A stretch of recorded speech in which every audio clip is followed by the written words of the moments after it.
Beredar sebuah rekaman yang memperlihatkan nasionalis Ukraina mengalami luka tembakan di pinggiran sungai.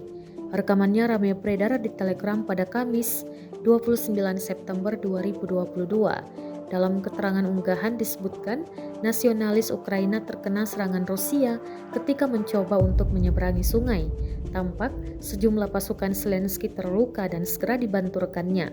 Tak hanya pasukan yang menjadi sasaran, mobil militer Ukraina juga tampak terbalik dan hancur setelah mencoba menghindar dari serangan Rusia.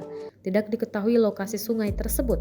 Kendati demikian, rekamannya telah menuai berbagai komentar dari warganet dan diketahui invasi Rusia ke Ukraina telah memasuki hari ke-218 pada Kamis 29 September 2022 sejak dimulai pada 24 Februari.